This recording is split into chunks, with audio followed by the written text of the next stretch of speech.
Des applaudissements, vous êtes toujours là, bravo. Ça y est, c'est le dernier jour de la compétition, le dernier film de la compétition. Demain, c'est la clôture, donc peut-être qu'on peut à nouveau faire un grand applaudissement pour nos deux jurys qui viennent voter 12 films, enfin 11. Et on sait qu'on leur avait réservé des très très beaux films, donc on aurait plutôt tous envie d'être à leur place, non? Voilà, donc le jury cette année, bien sûr, de l'association de spectateurs Enquête Rebelliès, composé d'adhérents de l'association, et comme je vous l'ai rappelé à chaque séance, un nouveau jury, le jury du Pass Culture, composé de jeunes titulaires du Pass Culture entre 18 et 20 ans, qui ont candidaté pour nous accompagner pendant tout le festival. On est très très heureux de les recevoir et on a hâte d'avoir leur regard sur cette programmation. Vous pouvez les applaudir à nouveau. Et le troisième jury, c'est vous, tout à fait. Avec ce petit bulletin que vous avez eu à l'entrée, donc je rappelle, pour la dernière fois cette année, vous déchirez sur le chiffre qui vous correspond à votre goût, par exemple 5, à tout hasard, 5 sur 5. Au hasard. Donc vous déchirez là et vous remettez ensuite le bulletin aux adhérents de Rancard qui se tiennent à la sortie avec les urnes. Voilà, donc pour ce tout dernier film, on vous a réservé voilà, un très très beau film, plein d'humour, de tendresse, de mélancolie, d'amour et de beaucoup de belles choses. Et on l'avait reçu pour son premier long métrage Perdrix il y a quelques années. Je suis très heureuse d'accueillir le réalisateur Erwan Leduc et l'actrice Céleste Brunkel.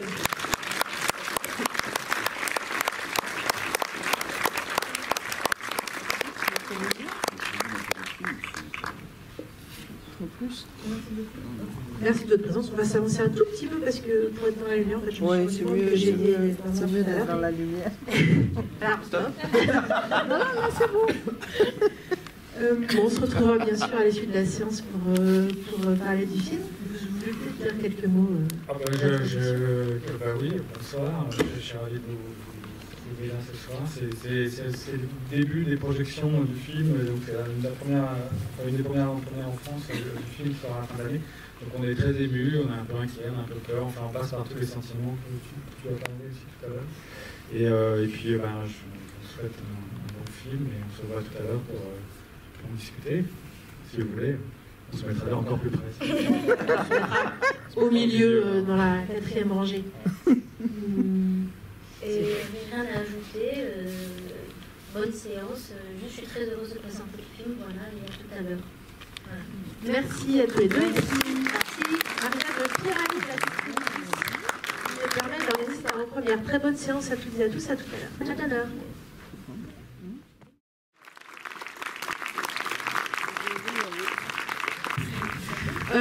Je vais poser une ou deux premières questions, puis ensuite je vous laisserai la parole. N'hésitez pas à la demander dès que ça vous vient. Erwan, moi j'aimerais bien qu'on commence par parler de la scène d'ouverture, oui, qui est vraiment très singulière et vraiment très très belle, je trouve, et qui pose d'emblée un ton, quelque chose d'assez particulier, qui s'inspire peut-être un petit peu du cinéma muet, de tout ça. Je voudrais te demander comment tu as décidé de rentrer dans le film comme ça. Est-ce que c'était quelque chose qui était présent dès l'écriture ou... Oui.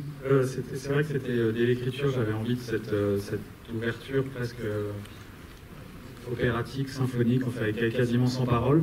Donc j'avais écrit ça avec une séquence sur quelques pages qui faisait se dérouler 17 ans, 18 ans, David, d'Étienne et puis de Rosa. Après, c'est une chose de l'écrire, c'est une autre de vraiment pouvoir le faire. Et autant on avait donc tourné les séquences prévues comme telles, et d'ailleurs au tournage on a presque accentué ce côté film muet, notamment avec Nawel, parce qu'il y a quelque chose aussi de très expressionniste dans son jeu, et la parole en fait il s'en défait assez vite, et donc on a enlevé même du texte dans cette partie-là, on a enlevé au tournage, puis même après au montage, enfin, on a vraiment réduit comme ça. Mais ça, la séquence a vraiment trouvé sa forme, et ce que vous avez pu voir grâce à la musique de Julie Rouet, qui est la compositrice, et une fois qu'on a eu cette musique avec la monteuse, voilà, on a pu vraiment composer avec la sienne, enfin composer ce début comme ça, cette espèce de geste, et aller jusqu'au bout, quoi. Et après, moi j'avais envie de ça aussi, quand je savais qu'on allait raconter leur vie au présent. J'avais besoin de les charger de tout ce passé-là, de tous les sentiments qui traversent ça, des grands sentiments qui traversent le personnage. Donc j'avais envie de ce geste-là, et que les personnages soient forts de ça, et que les spectateurs aussi, les spectatrices puissent aussi entrer dans le film et dans le récit à proprement parler, avec déjà toutes ces émotions-là, enfin, j'espère. Et voilà. Après, l'enjeu, je veux dire, l'enjeu c'était presque comment on en sort, quoi. C'est-à-dire le montage n'était pas évident à ce moment-là, c'est comment on sort de cette chose-là, comment on rattrape la parole, comment on retrouve un rythme un peu différent. On a beaucoup travaillé pour trouver cet endroit-là. Et avec un indice aussi, puisque déjà la pancarte de la mère dit 100 mois. Et enfin, là, on a déjà une petite. Oui. Alors tu disais que Nawel avait quelque chose de très expressionniste, et que, effectivement, cette ouverture fait aussi rentrer le film dans quelque chose de très burlesque. Enfin, en tout cas, de vraiment cinéma décor. Donc je voudrais venir sur le personnage de Rosa, joué par Céleste. C'est un personnage qui est vraiment sur un fil entre la dureté, la tendresse, l'enfance, l'âge adulte. Enfin, je trouve que t'es vraiment magnifique, je trouve, dedans. Je voulais savoir, d'une part et d'autre, en termes d'écriture et en termes d'accueil de ce scénario, comment est-ce que toi t'as trouvé ce personnage, et comment est-ce que tu as trouvé cette superbe actrice pour l'interpréter? Alors, je parlais avec les autres, pour Céleste, donc j'écoutais plus. Ah oui, alors. Mais pas de problème. On a trouvé une super actrice. Eh ben, si on a fait. Non, c'est pas ça. Mais ouais, moi je la trouve bien aussi.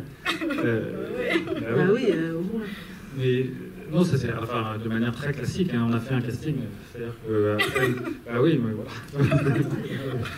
Moi j'avais vu Céleste dans quelques rôles qu'elle avait joués. C'est une jeune comédienne. Voilà, 2 rôles. Mais surtout, on a fait ce casting.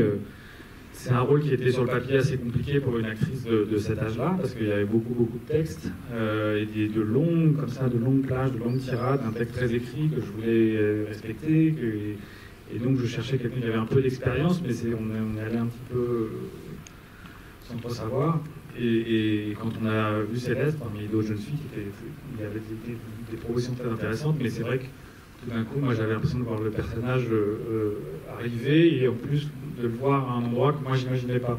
Et c'est ça qui est beau dans le processus de casting, quand on rencontre une voix, on rencontre un phrasé, on rencontre quelqu'un qui s'empare du personnage qu'on a écrit mais qui l'amène ailleurs. Et Céleste, elle a amené aussi une douceur, une manière d'être, un regard sur le monde, une pensée en fait, parce que c'est ça qu'on filme, hein, c'est la pensée de l'acteur, de l'actrice. Donc elle a amené tout ça, et moi j'avais l'impression de découvrir un nouveau territoire, un nouveau personnage, et que ça m'échappait complètement, quoi. Donc c'est ça qui est beau. Et puis après on a fait des essais avec Nawel, parce que c'était évidemment le cœur du film que ce duo-là, donc il fallait que quelque chose se passe entre les deux, et oui, c'était assez intuitif, quoi. Leur relation, je trouvais qu'ils se ressemblaient de plus en plus, même physiquement. Mais voilà, après, je sais pas trop si tu as un souvenir de ces essais, quoi. Souvenir peut-être de la découverte du rôle aussi. Qu'est-ce que peut-être tu t'es dit quand tu as découvert le rôle, le texte? Quelle est la première chose que tu as... Je m'étais dit que c'était pas tellement pour le rôle, mais pour le film, pour le scénario dans son ensemble. C'était un peu un manuel pour mieux vivre. Enfin, il y avait quelque chose comme ça où je pouvais me projeter dedans, mais sans me dire que... Enfin, déjà, je me disais, j'ai déjà lu le scénario, c'est déjà une chance, quoi. Enfin, il y avait un peu ce truc-là où j'y allais à tâtons aussi, et pour les essais, juste de vous rencontrer, et il y avait un truc où j'avais aucune peur de la prise ou quoi, c'était juste, je pouvais juste vivre ça, et c'était déjà bien, quoi. Enfin... C'est beau. Je trouve mal, il y a une scène que... C'est peut-être une scène bascule, la scène où Nawel tombe dans les escaliers.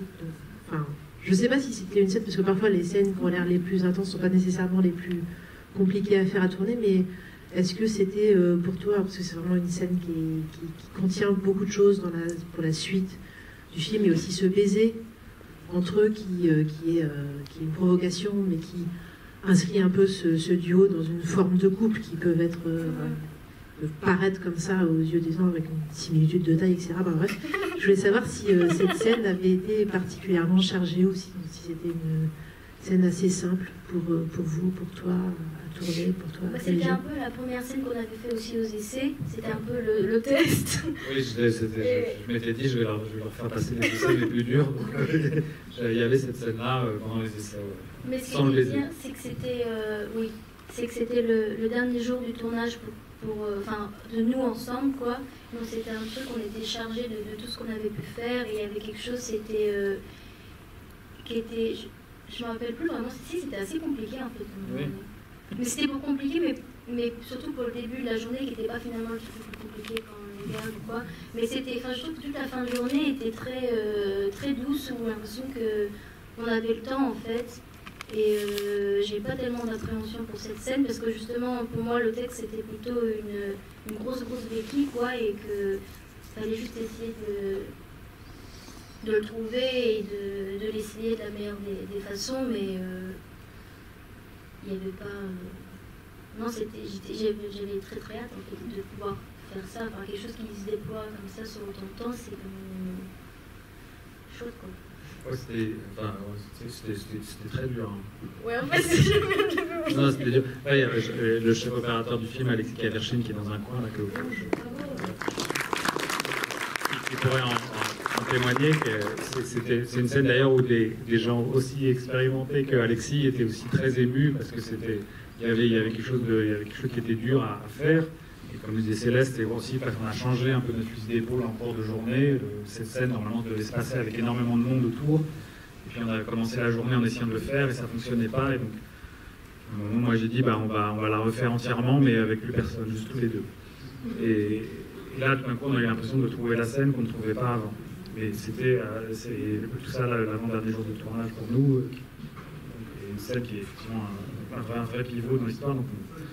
Et là, on a passé l'après-midi à filmer Céleste et Nawel, et c'était assez très fort, quoi, très fort. Moi j'ai fini par terre, je tenais plus debout, j'avais plus rien, un truc d'émotion très fort partout. Il y avait des techniciens qui avaient les larmes aux yeux aussi. Enfin, il y avait quelque chose comme ça qui s'est passé de très fort. Je pense qu'elle était tellement concentrée qu'elle aurait forcément vu, mais j'avais la productrice qui m'a amené du coca en courant pour pas que je m'évanouisse. Mais de fatigue et de charge émotionnelle aussi. C'est une scène qui a un souvenir de tournage assez intense. Donc ça carbe au coca sur le tournage. Non, jamais, mais là, c'était une décision de la productrice. Elle a dû passer aux choses sérieuses. Est-ce que vous avez des premières questions? Enfin, plutôt remarques. Je vous appuie.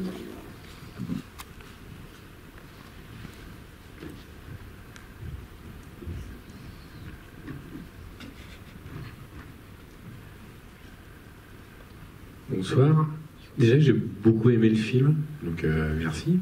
Et j'avais deux questions. J'en avais une qui est plutôt, je pense, rigolote, et la deuxième peut-être un peu plus, tu vois. Pourquoi faire un film vraiment d'ultra-son? C'est-à-dire qu'il y a une bande sonore et de son, quoi. J'ai l'impression que le son est hyper présent. Alors déjà, dans nos vies, le son est hyper présent. Et moi, il y a un moment où ça m'a vraiment titillé l'oreille, quoi. Mais à tel point que à la fin, quand il y a la scène au bord de la piscine, j'ai apprécié ce silence, parce que tout le reste, c'est un univers hyper sonore, hyper-sonore. J'ai compris que le film muet ou hurlait, donc ce côté-là, mais il y a un moment où moi, ça m'a presque gêné. D'accord. Mais j'ai tout le reste de jeu d'acteur. Ouais, non, mais c'est intéressant. Et une deuxième question qui est plus drôle, comment faire entrer une équipe de foot dans un... Parce que j'ai essayé de voir si... Non, mais je vois pas comment vous avez... Oui, mais justement, alors c'était des contorsionnistes, c'est quoi? Parce que alors là, il y avait du monde dedans quand même. Franchement, voilà. Ça, c'est... moi-même, j'ai pas compris. En fait, j'avais prévu un petit tour de passe-passe pour ça. Je m'étais dit, on va faire comme si... Enfin voilà, on va tricher quelque chose. Et puis la première assistante est partie avec l'équipe. Ils sont, je crois, 17 ou 16. Et puis c'est des gaillards, hein. C'est des 17 ans là, des grands. Et puis elle est revenue me voir et puis elle m'a dit ils rentrent tous. Comment ça? Oui, ils rentrent. Donc c'est eux qui ont trouvé la solution, quoi. Moi je les ai même pas vu faire. Donc nous on attendait. La voiture arrive, on filme et puis voilà. On l'a fait 2-3 fois quand même. Parce que c'était, je sais pas, en tout cas ils étaient d'accord, mais ils sont tous rentrés et c'était, après, c'est étrange parce que parfois, en tant que réalisateur, on a une idée, puis c'est des gens qu'on rencontre, les footballeurs, moi je les ai vus une journée, je les connaissais pas spécialement avant, et puis je leur demande un truc comme ça, et c'est un peu, ça passe sous la casse, quoi. Soit ils sont pas, ils s'en foutent et ils disent n'importe quoi, soit, et là, c'était étonnant parce qu'ils se posent pas de questions, ils disent ok, et ils y vont, et c'est un peu comme la scène aussi avec les examinateurs qui chantent le hibou. Où là, tout d'un coup, moi je demande à des gens, pareil, ils savent ce qu'ils ont à faire, mais on se retrouve à filmer avec un petit bébé comme ça, qui est vraiment là, et donc il y a une attention très forte, il fait très chaud dans la salle, et puis on demande aux gens, ces 7 ou 8 personnes, de chanter doucement, et ils le font vraiment tel que c'est, quoi, très sérieusement, avec beaucoup de sincérité, beaucoup de cœur, et du coup ça devient quelque chose de très beau, quoi. Mais c'est assez mystérieux de pourquoi les gens acceptent, oui, je suis d'accord, parce que moi je leur fais confiance, mais j'ai pas... Voilà, je propose ça. Et après, sur le son, j'espère que ça ne va pas trop gêner, quoi, mais je vais appeler le mixeur. Non, après, l'idée, oui, c'est que moi, j'aime bien, pour moi, le cinéma, c'est de la sensation, quoi. On raconte une histoire, mais c'est aussi comment on la traverse, comment on la vit, donc c'est des images et du son. Donc les images avec Alexis, quoi, on fait de notre mieux pour qu'elles apportent une vibration forte, qui parfois va en contradiction, parfois non, parfois accompagne, et le son de la même manière. Donc je suis assez, voilà, j'essaie d'être attentif à ça, la manière dont parfois il y en a trop, parfois ça sert à rien, qu'il y ait une dynamique forte, quoi, de ça. Et comme la musique est très présente dans le film, et dès le départ c'était aussi, c'est partie du projet, moi j'avais dit à la compositrice très, très tôt, je lui ai dit, il y aura beaucoup de musique, et ce sera la tienne, et il n'y aura pas de musique additionnelle. Donc ça va vraiment emporter, quoi. C'est la musique d'une seule compositrice, mais il y a des musiques très très variées qui sont vraiment très qui accompagnent le film dans le conte, ouais, dans la comédie, avec des sonorités, des instruments très divers. Ça a été aussi travaillé à l'écriture, au tournage. Oui, après sur les après, avec Julie Roy, on avait déjà travaillé ensemble sur Perdrix, et il s'est passé un peu la même chose, c'est-à-dire qu'au début, on parle d'instruments très particuliers, très singuliers, on se dit on va surtout pas faire piano-corde, puis à la fin, on fait piano-corde.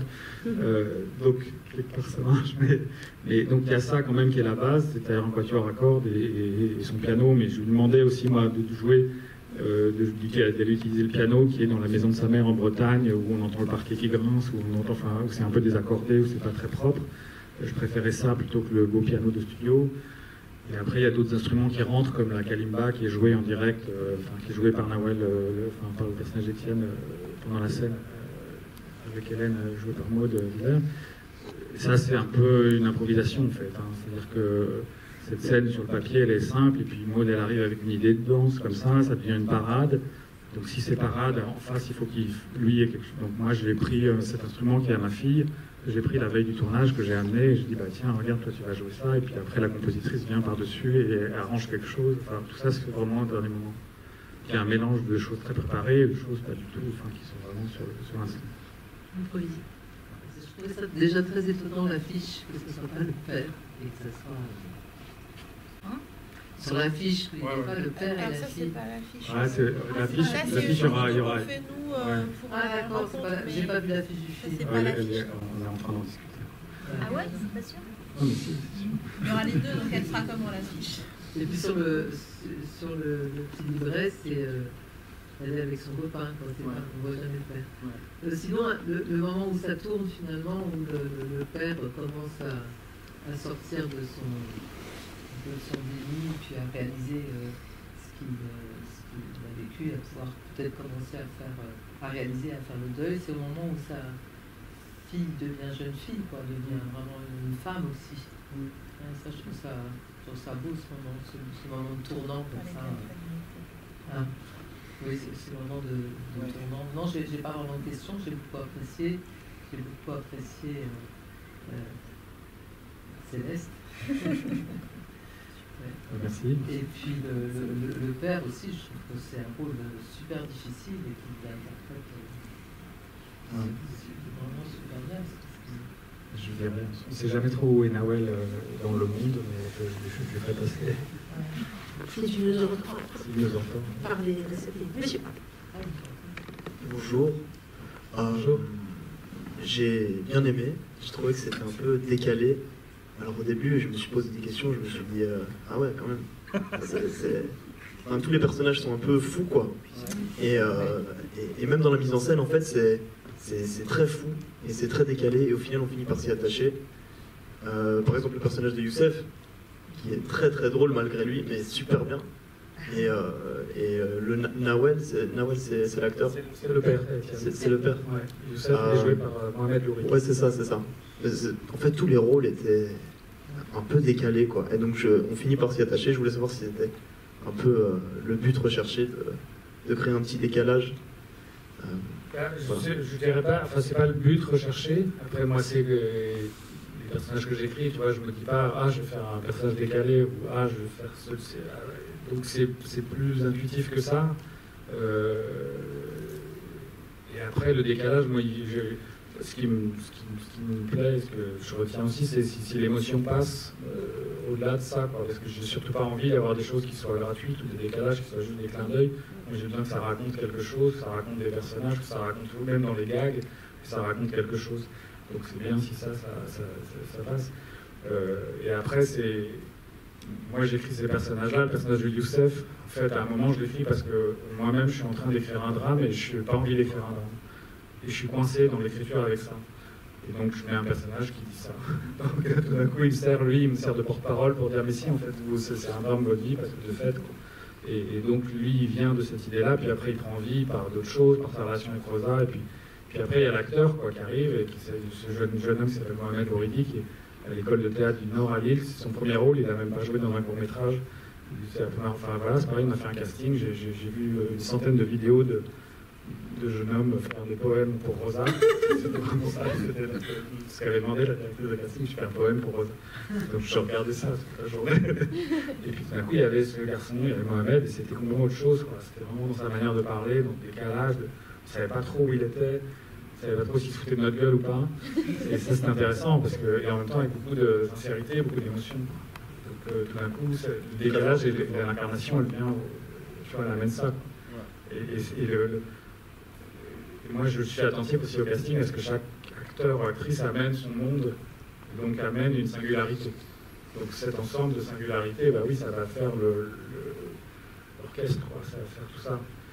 Et là, c'est vrai qu'il y a Nawel Pérez-Picard, qui est un acteur argentin, qui travaille un peu partout, qui a un monde à lui, il y a Céleste, il y a Maud Willer, il y a Mohamed, il y a aussi Mercedes Dassi, qui joue le personnage de Valérie, la mère qu'on voit au début, qui est faite d'une danseuse et chorégraphe belge, qui n'est pas tellement actrice, enfin qui n'a pas mais c'est pareil, je l'ai rencontrée parce que je cherchais moi une danseuse, parce qu'il y avait cette scène de danse à laquelle je tenais beaucoup, et c'est elle qui l'a chorégraphiée, donc c'est pareil, il y a un autre monde qui arrive, puis Noémie Lwowski comme ça qui arrive, on a bien fait exprès de ne pas annoncer au début, et bam, enfin, voilà, ça c'est, ouais, je cherche cette composition-là dans le casting. Ouais, c'était ce que je voulais dire aussi, c'était que ce décalage-là, il était aussi assez complémentaire avec la mise en scène, qui est aussi un peu créative et un peu barge. Oui, ça, ouais, tu vas bien, regarde. Ouais, voilà, c'était bien, c'est super. C'est gentil, merci. Non, j'ai pas de questions, je voulais juste dire que c'était magnifique. Ah, pardon. Je suis là. Ouais. Merci. Ouais, sublime. Et la scène où ils se mettent à chanter pour Petit Olivier, là, moi, c'était too much. Non, vraiment. Moi, je suis d'accord, je trouve ça beau. Très, très, très, très beau. Justement, toutes ces singularités, comme vous dites, qui sont. Il n'y a rien qui est gratuit. Et une scène comme ça, vous voyez, moi, on va dire, c'est décalé, c'est pas. En fait, moi, c'est juste, ça illustre pour moi aussi ce qu'il dit au début, qui dit on va vivre quelque chose d'extraordinaire. Je savais qu'avec elle, avec cet enfant, on fait les deux comme ça. Et donc, pour moi, c'est l'incarnation de ça, quoi. Donc, ça vient raconter quelque chose aussi de ce qu'on a dit avant. Ça vient pas. Il y a une féerie comme ça qui peut. Et moi, je pense que c'est pas si loin du réel. Je suis d'accord. Moi, quand je la tourne, en tout cas, je me dis pas. Oui, c'est pas marche. Au contraire, c'est comme ça qu'il faut le faire bien. Je trouve, en tout cas, qu'on y croit complètement. Et les gens qui le chantent, je pense qu'ils croient complètement. D'ailleurs, la petite s'est endormie. en vrai. Donc, malgré la présence d'Alexis avec la caméra par-dessus l'épaule, et elle s'est endormie. Quoi. Il faisait très chaud aussi. Bravo. Merci.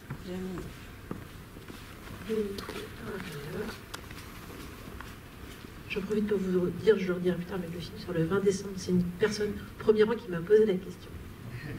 Ça sera à la fin de l'année, donc vous avez quelques mois pour en parler à tous les gens que vous connaissez. Vraiment, faites-le. Oui, est-ce que vous diriez que la personnalité des acteurs a pu influencer l'écriture du film et est-ce que pour vous c'est un film réaliste? Ce que je disais, moi, pour moi, c'est il y a une forme de réalisme, même s'il y a une part de surréalisme, mais ça part beaucoup de choses réelles, en tout cas. Même dans les décors, je les prends avec qui sont et je m'en inspire et je fais quelque chose avec, mais je fabrique pas un monde imaginaire, enfin moi j'ai pas l'impression en tout cas. Moi je dirais que c'est une forme de réalisme, un réalisme poétique si vous voulez, si on veut mettre des noms, mais je crois. Et après la personnalité des acteurs, elle influence le tournage, pas tellement l'écriture, j'avais pas forcément d'acteurs en tête quand j'écrivais. Et après oui, énormément, parce que voilà, c'est eux qui incarnent, ceux qui proposent, ceux qui ont existé. Donc, et tous les jours, moi j'ai besoin que chaque personne qui travaille dans le film, qu'il soit à l'image ou derrière, apporte des idées tous les jours. Et donc je m'inspire de tout ce qui se passe. Et donc la personnalité des comédiennes, des comédiens, elle est hyper importante pour ça, quoi, qu'eux ils puissent pouvoir inventer des trucs tous les jours et qu'on s'en inspire, qu'on travaille, que ça se retrouve dans le film. Je ne sais pas s'il y a une forme, je passe la parole juste après, de réalisme. Quand tu parlais des décors, c'est aussi assez rare un film qui se situe comme ça dans une toute petite ville, pas forcément très identifiée. Il y a cette idée-là où l'entraîneur de foot connaît la principale du collège et la mère, etc. Où aller à Metz, c'est un peu l'aventure. Alors j'ai beaucoup de respect pour la ville de Metz, qui est une très belle ville, mais c'est quelque chose d'un peu foufou. Cette envie-là aussi de tourner dans un univers de toute petite ville, comme ça apporte quoi pour toi? Oui, un peu. On a tourné beaucoup en banlieue parisienne, dans une banlieue qui est pas, qui est à Fontenay-sous-Bois et à Sceaux, donc pas loin d'ici, pour ce qui est Fontenay. Mais après je ne saurais pas trop quoi dire là-dessus, parce que par rapport au personnage peut-être. Il y avait ce truc un peu, surtout de leur petite vie à eux, quoi. Moi j'avais envie de faire une grande aventure avec de toutes petites choses, quoi. Avec deux comme ça, un petit père et sa petite fille qui sont dans leur petite maison, dans une petite ville où il ne se passe pas grand-chose. Il n'y a pas d'événements fous autour, enfin à part le monde, quoi. Mais en tout cas, donc ça peut-être que ça jouait avec ça, cette espèce de familiarité généralisée, quoi, oui, de la ville qui était comme une extension d'une petite famille. Après, c'est une dimension, ça, qui était plus présente au scénario que dans le film, en fait. Il y avait un truc qui se ramifiait un peu plus entre les personnages, et qui, dans le film, finalement, s'est resserré sur les personnages principaux. C'était une des intentions du scénario.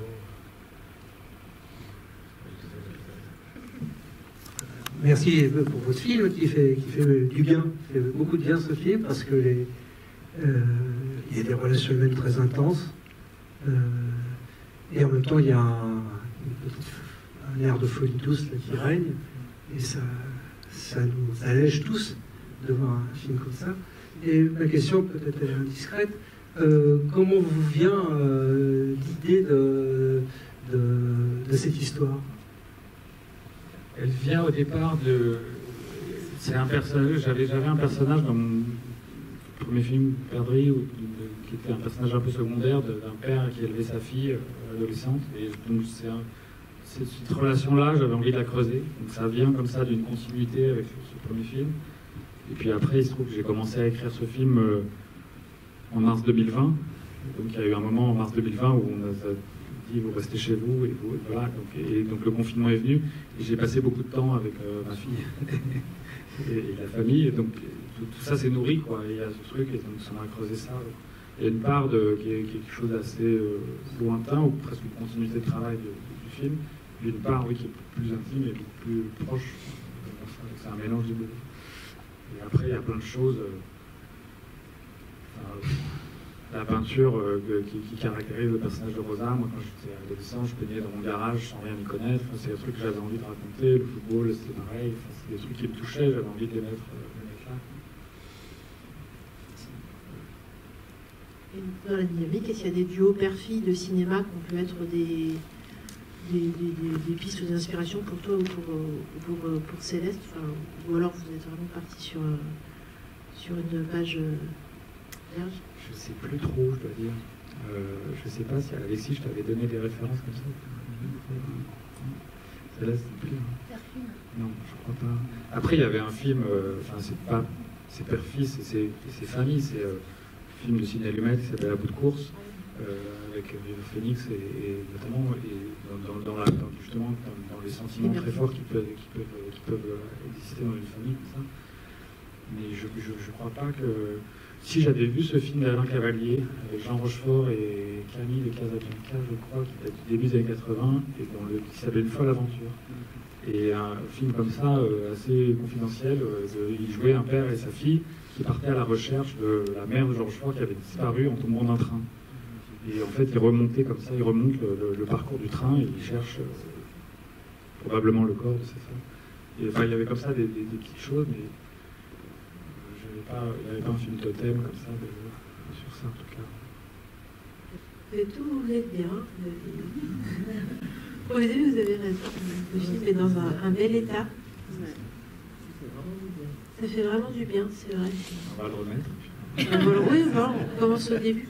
Il y avait quelque chose quand même, parce que bon, je ne l'ai pas inventé, mais tu as parlé, effectivement, j'ai parlé de l'expressionnisme et tout, il y avait quelque chose d'assez précis sur le personnage, et peut-être de Navel Pérez.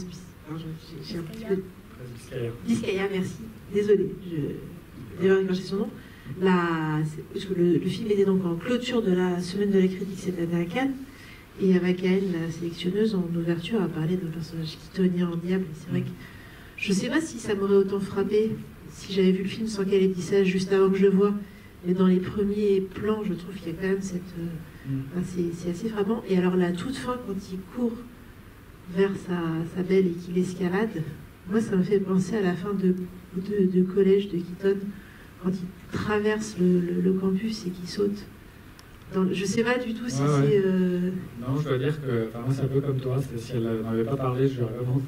En tout cas, c'était pas une référence que j'avais en tête, j'aime beaucoup, j'adore Buster Keaton, mais c'était presque inconscient, quoi. Et je pense que, effectivement, maintenant, pareil, je me dis, ah bah oui, mais c'était pas une référence consciente. Et après, c'est sûr que Nahuel, au-delà de l'expressionnisme qu'il peut avoir au niveau du visage, il amène aussi une physicalité très forte.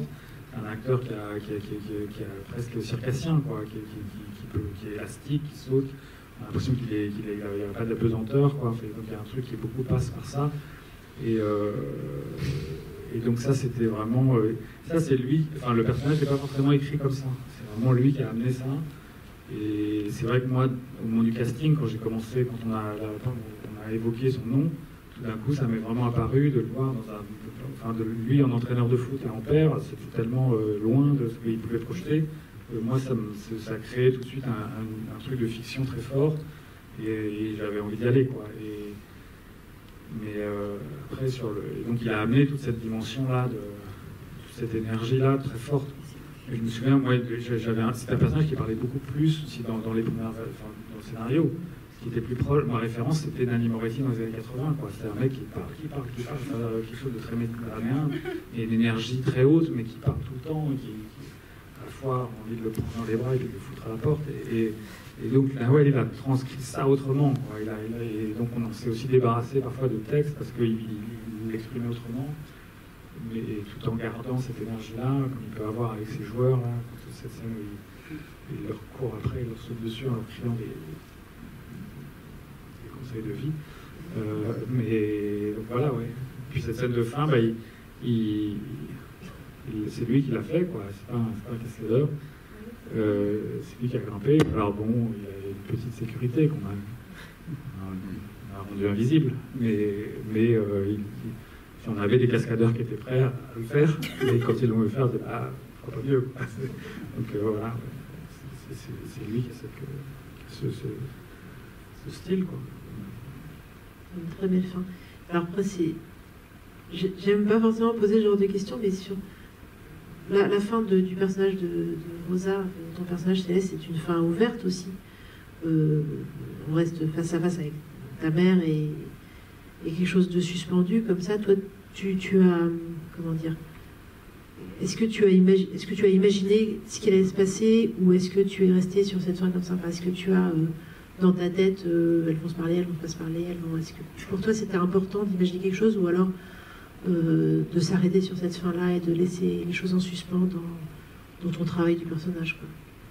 Dans mon travail du personnage, j'aime bien laisser les choses en suspens plutôt, mais après je pouvais imaginer un peu, enfin, comme tous les spectateurs s'imaginaient un peu ce que je voulais, donc ça pouvait changer, mais j'aime bien me dire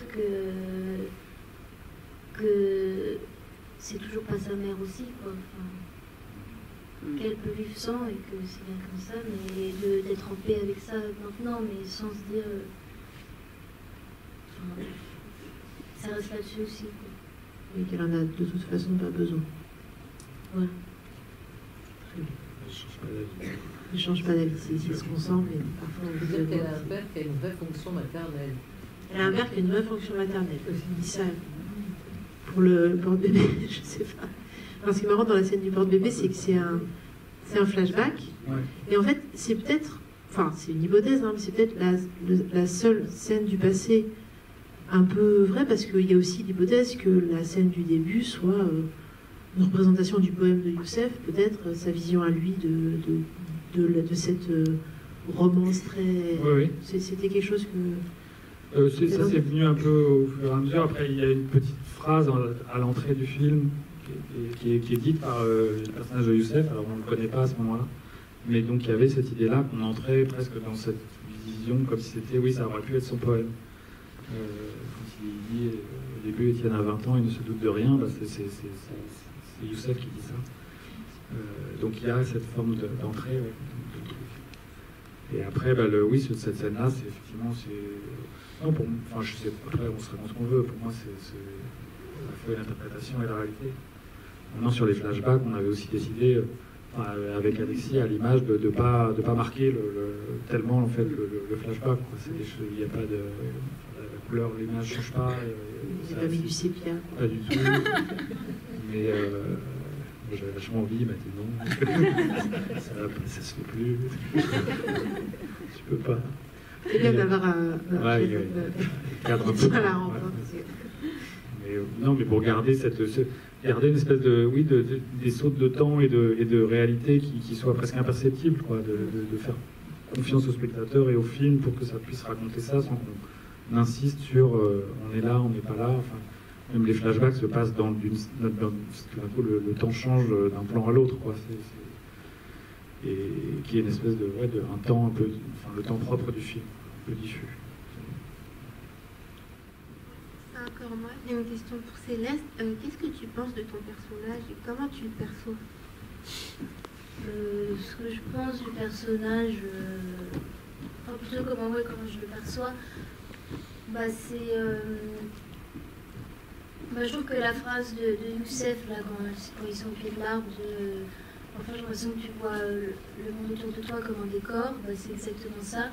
C'est une personne qui connaît que son monde, en fait, qui connaît que sa maison, ses murs avec ses tableaux, et qui est très centrée là-dessus, quoi, sur son intérieur. Enfin, elle voit... elle aussi, une question d'âge aussi, où elle en a encore à... Enfin, elle n'a aucune expérience, en fait. Du coup, elle a été fissure, enfin, elle n'a aucune faille par rapport à ça, par rapport au monde extérieur. Elle ne s'est pas vraiment pris de coup. Elle est dans une espèce de cocon, et qui fait qu'elle peut étendre son art aussi comme ça, quoi. Enfin, elle n'a pas été... Elle ne s'est pas perdue dans la démesure du monde extérieur, quoi. Enfin, elle est très... Elle a été protégée, peut-être. Bien protégée. Ouais. Surprotégée. Et elle protège aussi. Elle surprotège. Surprotège. Protection mutuelle. Voilà. Enfin, à peu près, quoi. Voilà, c'est encore une petite question pour Céleste. C'est un peu flou, donc je pense que la réponse le sera aussi, mais comment tu prépares tes rôles une fois que tu as le scénario, l'histoire? Est-ce que, je pense plus particulièrement, comment tu vas chercher les émotions fortes et la vie à l'intérieur de chaque scène? Est-ce que tu t'appuies sur autre chose que les éléments qu'il y a sur le tournage de partenaires de jeu, etc. Enfin, comment tu vas chercher tout ça? Je trouve toujours vraiment bien. Merci. Après, il n'y a pas vraiment de recette. En plus, j'ai pas fait beaucoup de films, donc je suis très adaptable, quoi, au désir du réalisateur, de la réalisatrice. Et si jamais... Enfin, c'est juste une question d'envie, c'est de faire les choix et d'y aller vraiment, quoi, une fois que de pouvoir, à un moment donné, pouvoir s'abandonner aussi et d'être très poreuse à tout ce qui arrive, quoi. Déjà sur ce tournage, surtout d'être accompagnée de tous ces acteurs-là, dans ces ambiances-là, qui fait que tu peux t'abandonner aussi à ça. Et sinon, si c'est un truc très concret, parce que c'est juste d'oublier le sens, comme si ça devenait une langue étrangère aussi, et dans l'exercice en amont que je peux faire toute seule, c'est de faire du texte n'importe quoi, de l'écraser, d'en faire ce que je veux aussi comme ça, et d'oublier le sens avant le tournage, pour après retrouver ça et être vraiment au présent par rapport aux acteurs, à l'équipe technique. Même j'aime bien sur les... Enfin, de fixer Perchman pendant la scène pour le mettre mal à l'aise, ou des trucs comme ça qui sont très dans le concret aussi, quoi. Enfin, pas concret, mais dans le réel. Enfin, de pouvoir jouer avec ça et c'est pour ça que aussi faire des choix qui font que tu es toujours bien dans ce que tu fais, c'est parce que c'est de l'amusement aussi, quoi. Enfin, prendre ça comme ça et voilà. Merci beaucoup. Merci beaucoup Céleste, merci Awa, merci Marina pour Pyramide qui distribue le film qui sort le 20 décembre, bien sûr dans votre salle préférée qui est le Méliès. J'étais vraiment ravie de clore la compétition de ce festival avec ce film. Merci beaucoup à tous les deux. Donc n'oubliez pas votre petit bulletin dans l'urne, hein, pour la dernière fois de l'année, voilà. Et on se donne rendez-vous demain soir pour la clôture et les résultats du jury et du prix du public. Merci encore. Merci. Bonne soirée. Merci.